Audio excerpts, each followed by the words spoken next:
Si vous êtes première ministre pour une journée, vous commencez par quoi? L'éducation. L'éducation.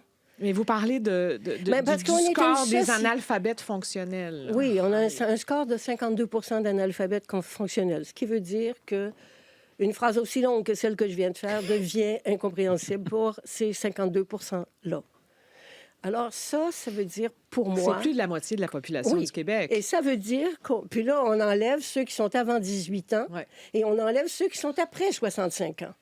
Parce qu'il y en a aussi dans ces deux choses-là, là, des analphabètes fonctionnels. Et pas mal. Donc, c'est un chiffre approximatif. Et pour moi, la liberté n'existe que si on a la connaissance.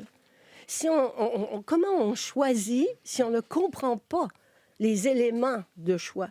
MAGA est un parfait exemple de ça. Pourquoi on n'a jamais réussi à s'attaquer au problème quand même? Parce qu'on ne trouve pas ça important.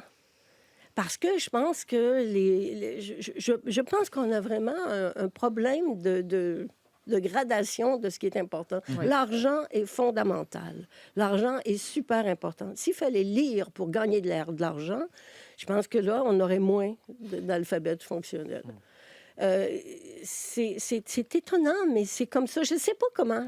Ça fait des années que je me penche là-dessus, que je me dis, ça n'a pas de bon sens. Mais maintenant, en plus, on lit de moins en moins.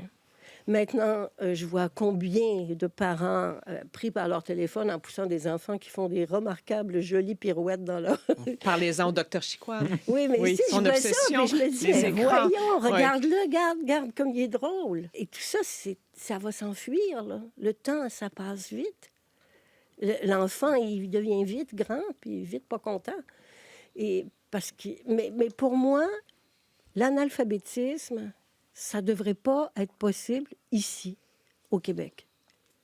Pas ici.